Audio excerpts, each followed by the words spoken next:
Hello दोस्तों, कैसे हैं आप लोग।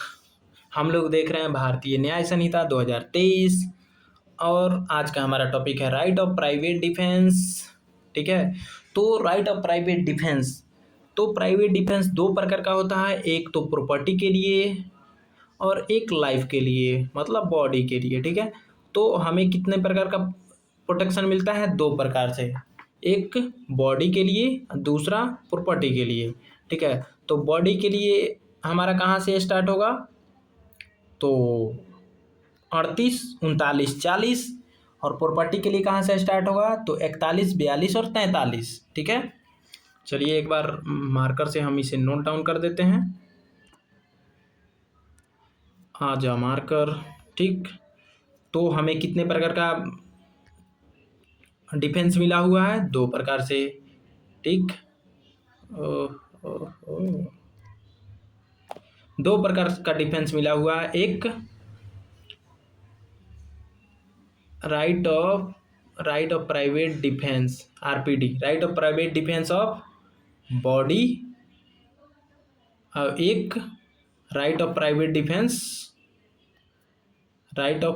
Defence of property. पूरा लिख दें, BODY, बॉडी, और एक प्रॉपर्टी। ठीक। बॉडी कहाँ से कहाँ तक है? तो 38, 39, 40। और ये कहाँ से कहाँ तक है? तो 41, 42, 43। ठीक है। एक बार आप लोग रीचेक कर लीजिएगा सेक्शन। ठीक है। अब देखिए, right of private defence of body, तो 38 में है कि आप अपने बॉडी को प्रोटेक्ट करने के लिए दूसरे की बॉडी खत्म कर सकते हैं, है ना। अब देखो, बाहर बॉडी लेके जाएंगे तो क्रिमिनल तो काट ही देगा ना। तो भाई हम अपना शरीर बचाने के लिए उसको काट देंगे। मजाक कर रहे हैं, इंटरेस्टिंग तरीके से पढ़ाने का प्रयास कर रहे हैं, लेकिन वाहियात है। जैसे कहने का मतलब है कि मान लो कोई तलवार लेकर तुमको मारने आया, जैसे तुम्हारे गर्दन पे मारने का प्रयास किए, तब से तुम क्या किए? उसके पैर में लंगड़ी लगा दिए। वो भचाक से न गिरा, उसके सर में चोट लगा, वहीं पे स्वाहा हो गया। तो आप राइट ऑफ प्राइवेट डिफेंस में अपना क्या बोलते हैं, आपको डिफेंस मिल जाएगा, है ना। तो ये है। चलिए एक एक करके अब इंट्रोडक्शन से स्टार्ट करते हैं। इतना तो समझ ही गए होंगे। हाँ, एक बार और। तो 38 में क्या है कि 38 में आप जान ले सकते हैं। 39 में क्या है कि कब तक ये कंटिन्यू रहेगा, है ना। एक बार मिला लेते हैं। रुक जाओ, बुक से यार उल्टा सीधा ना पढ़ा दें। हाँ, तो 38 में है कि right of private defence extend to causing death. हाँ ठीक। हाँ, तो 38 में क्या है कि आप डेथ कर सकते हैं। 39 में क्या है कि कोई भी हार्म कर सकते हैं अदर देन डेथ। डेथ को छोड़कर 39 कहता है कि डेथ को छोड़कर कोई अदर हार्म कर सकते हैं। 38 कहता है कि नहीं, आप डेथ कर सकते हैं। 39 कहता है कि आप डेथ नहीं कर सकते हैं, दूसरा कोई भी हार्म कर सकते हैं। अगर मान लो कोई छुरी से आपको मार रहा है, चाकू से, और चाकू आपके पैर पे मार रहा है या बचा के मार रहा है, इम्पोर्टेंट जो जैसे गर्दन पे नहीं मार रहा है, पेट में नहीं मार रहा है, सीने में नहीं मार रहा है, वो आपके पैर में, हाथ में मार रहा है चाकू, तो आप उसका जान ले लेंगे? आपके शरीर में कहीं नहीं लगा, वो हाथ में मार दिया। या मान लो कि एक डंडा लिया हुआ है, पतला डंडा, जिससे मारने पे आदमी का डेथ नहीं हो सकता है। कोई भी व्यक्ति देख के बता देगा कि इसके मारने से डेथ नहीं होगा। आप क्या किए?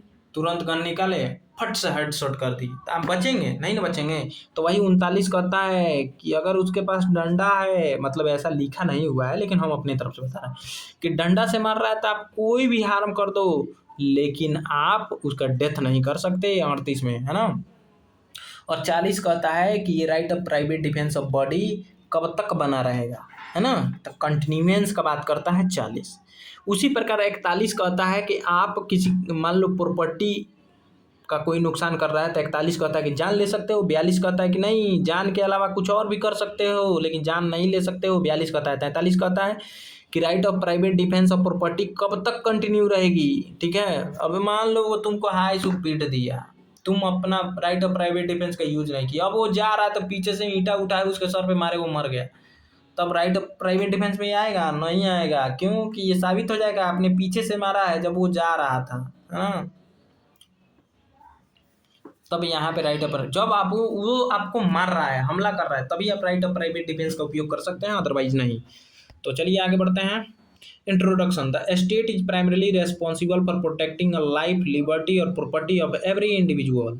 ठीक है, स्टेट की रेस्पॉन्सिबिलिटी है कि वो क्या करे, लाइफ, लिबर्टी और प्रॉपर्टी किसी भी इंडिविजुअल का प्रोटेक्ट करे। हाउएवर, जबकि there may be situation where the immediate protection from public authority is not available. लेकिन अब आपको घेर लिया लौंडा मारने के लिए, बंदूक लिया हुआ है, अब स्टेट आएगा प्रोटेक्ट करने? नहीं। तो इसीलिए ये सेक्शन दिया हुआ है कि भाई कैसे भी करके आप वहां से बचो पहले, फिर बाद में देख लिया जाएगा, है ना, फिर बाद में आपको स्टेट बचाएगी, है ना। तो इन सच सर्कमस्टांसेस, उस स्थिति में the law recognise the right of private defence which permits a person within the limits prescribed by law to defend his or her own body or property or the body or property of another person against the unlawful attack। ठीक है, जो unlawful attack आप पर किया जा रहा है या किसी और व्यक्ति पे, उस समय आप उसके प्रॉपर्टी को या उसके बॉडी को बचाने के लिए या अपने प्रॉपर्टी को बचाने के लिए आप राइट ऑफ प्राइवेट डिफेंस का उपयोग कर सकते हैं और उसको धो सकते हैं वहीं पे, मूली के मार धोबिया धुआन, है ना। तो ये बात कौन सा सेक्शन कहता है? सेक्शन 34 ऑफ भारतीय न्याय संहिता BNS कहता है कि things done in private defence nothing is an offence, कोई भी चीज अपराध नहीं है, which is done in exercise of right of private defence. कह रहा है कि कोई भी चीज अपराध नहीं है यदि आप राइट ऑफ प्राइवेट डिफेंस का उपयोग करते हुए ऐसा चीज करते हैं। फिर 35 कहता है कि right of private defence of body और प्रॉपर्टी, मतलब 35 सेक्शन जो 35 है वो कहता है कि दो प्रकार से आपको राइट ऑफ प्राइवेट डिफेंस दिया गया है, एक बॉडी प्रोटेक्ट करने के लिए, एक प्रॉपर्टी प्रोटेक्ट करने के लिए। 36 कहता है सेक्शन कि right of private defence against act of person of unsound mind, मतलब वो पागल है ससुरा, वो मारने आ रहा है, तो क्या आप राइट ऑफ प्राइवेट डिफेंस उपयोग कर सकते हैं? तो वही 36 कहता है कि बिल्कुल कर सकते हैं। मान लो पागल है, पिया हुआ है या कुछ भी अनसाउंडनेस हो और वो मारने आ रहा है, या कोई छोटा बच्चा हो बंदूक ले लिया, अच्छा तलवार भांज रहा है अंधाधुंध, तब आप छीन लिए, एक थप्पड़ मार कर छीन लिए, तो भाई कोई बात नहीं, आप बच जाओगे 36 में। ठीक है। और 37 कहता है कि no right of private defence. 37 कहता है कि भैया राइट ऑफ प्राइवेट डिफेंस नहीं है। कब? जब वो पब्लिक सर्वेंट, अब मान लो तुमको अरेस्ट करने आया, तुम उसको रोक रहे हो, तो भाई धोएगा ही तुमको वो। भाई वो अरेस्ट अपना काम करने आया है कोर्ट के ऑर्डर पे, तब तुम अपना राइट ऑफ प्राइवेट डिफेंस दिखा रहे हो उसके सामने। तो वही 37 कहता है कि वहाँ पे राइट ऑफ प्राइवेट डिफेंस आप नहीं यूज कर सकते। तो चलिए आगे बढ़ते हैं। तो कह रहा है कि जब क्रिमिनल आपको घेर लिया इन सच सर्कमस्टांसेस तो law recognise the right of private defence, जब घेर लिया है तो तुम राइट ऑफ प्राइवेट डिफेंस का उपयोग कर सकते हो, which permits a person within the limit of prescribed law, मतलब अभी जो हम सेक्शन समझाए हैं उसी के अंतर्गत तुम कर सकते हो। अभी ये बताओ कि पतला छड़ी से वो मारने आया और तुम गन लेके हेडशॉट कर दिए, उसको ठोक दिए वहीं पे, लॉ ऐसा कहता है? नहीं। तो आप वैसा नहीं कर सकते, जितना वो बल उपयोग कर रहा है उतना ही बल आप उपयोग करेंगे। आपके जान का खतरा है तो आप ही उसका जान ले सकते हैं। हाँ तो सुनिए, तो टू द डिफेंड हिज और हर ओन बॉडी और प्रॉपर्टी और द बॉडी और property of another person against the unlawful attack. तो हिंदी आप लोग यहाँ देख सकते हैं। ठीक है, हम आगे बढ़ते हैं। Meaning of private defence. तो प्राइवेट डिफेंस की meaning, the right of private defence is the legal right to protect on one's own body or property that of another person against the unlawful aggression subject to the condition and limitation prescribed by law। ठीक, हिंदी आप लोग देख लीजिए। आगे बढ़ते हैं। Object of private defence क्या है? तो अपने लाइफ को बचाना, पर्सनल लिबर्टी को बचाना, प्रॉपर्टी को बचाना, ठीक है, अनलॉफुल एग्रेशन से अपने आप को बचाना, immediate protection where the public authority can not intervene in time, मतलब पब्लिक अथॉरिटी आप उसमें इंटरवेन नहीं कर सकती है, आपको बचा नहीं सकती है, तो इमीडिएट प्रोटेक्शन आप खुद से कर सकते हैं उसके लिए, है ना। तत्काल सरकारी सहायता उपलब्ध न हो तो वहाँ तत्काल सुरक्षा प्रदान करना। आ जाइए, इसेंशियल इंग्रेडिएंट्स क्या है? तो there are following condition are generally important. क्या होना चाहिए? तो there must be imminent and continuing unlawful threat, imminent और कंटिन्यू थ्रेट होना चाहिए। ठीक है, defensive act must be necessary, अगर आप अपना डिफेंस मतलब राइट ऑफ प्राइवेट डिफेंस का उपयोग नहीं करेंगे तो वो मार देगा, तभी आप कर सकते हैं। जैसे तलवार भांज रहा है, आप लाठी भी नहीं भांजेंगे? जरूर भांजेंगे। लाठी से 2-4 लाठी उसके सर पे लग ही गया तो अब क्या ही कर सकते हैं भाई। Force use should be proportionate to threat required by law. The act should be done only for protection and not for revenge. बदला लेने के लिए नहीं कि वो हाई से मार दिया, कुछ नहीं बोले, जब वो जा रहा है तब पीछे से ठोक दिए उसको, तो ऐसा नहीं। रिवेंज लेने के लिए आप उसका उपयोग नहीं करेंगे, बदला लेने के लिए तो नहीं। The right exercise exist only with in the limits prescribed by law. सिर्फ लॉ में जितना दिया गया है आप उतना ही राइट्स का उपयोग करेंगे, है ना, ज़्यादा नहीं, है ना। लगेंगे औकात देखने, ऐसा नहीं कर सकते भैया। चलो, kinds of right of private defence, the defence of body, है ना। A person may exercise the right of private defence to protect his और हर own body और the body of another person against the unlawful aggression, ठीक है ना। कोई व्यक्ति अपने या किसी अन्य व्यक्ति के शरीर की रक्षा के लिए निजी प्रतिरक्षा का अधिकार प्रयोग कर सकता है। उसके बाद से property, any person may also protect movable immovable property whether belonging to himself और another person against the unlawful act recognised by law, ठीक है। कोई व्यक्ति अपनी या किसी अन्य व्यक्ति की चल अथवा अचल संपत्ति की रक्षा के लिए निजी प्रतिरक्षा का अधिकार का प्रयोग कर सकता है। लिमिटेशन क्या है, तो वही बताए हैं लिमिटेशन कि 37 है और 39 है, फिर उधर 42 है। तो लिमिटेशन क्या है, it can not be exercise for revenge, revenge के लिए नहीं कर सकते हैं। It can not be use after danger has been complete ended, वो मार कर तब जा रहा है तब पीछे से ठोक दिए, भाई अब डेंजर है या नहीं है, तुम पिटा गए अब रहने दो, अब क्या मारोगे, रिवेंज नहीं ले सकते हैं। तो दूसरा ये बात कहता है। तीसरा कहता है it must remain with in the limits prescribed bye law, ठीक है, लिमिट के अंदर करना है ना। Whether the right has was properly exercise depends upon the fact of each case, ठीक है। प्रत्येक मामले में न्यायालय तथ्यों के आधार पर निर्णय करता है ना। इलस्ट्रेशन देख लीजिए। A suddenly attacks by B with the dangerous weapon, A immediately uses reasonable force to protect himself until the danger ends. The court will examine whether the requirement of the right of private defense were satisfied, ठीक है।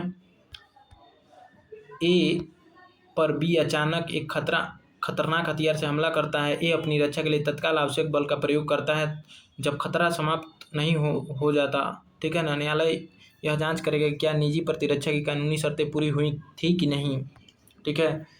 अब body वाला देखिए। A women is assaulted while returning home, she pushes the attacker away and escapes. This is common illustration use to explain the right of private defence of body. जैसे मान लो कोई assault कर रहा है, वुमेन ढकेल दी, वो गिर गया, मर गया, भाई चोट लग गया सर पे, अब वो क्या कर सकती है, भाई तुम कहाँ गए। एक महिला घर लौटते समय उस पर हमला करने वाले व्यक्ति को धक्का देकर स्वयं को बचाती है और वहां से निकल जाती है। यह शरीर की निजी प्रतिरक्षा का सामान्य उदाहरण है ना।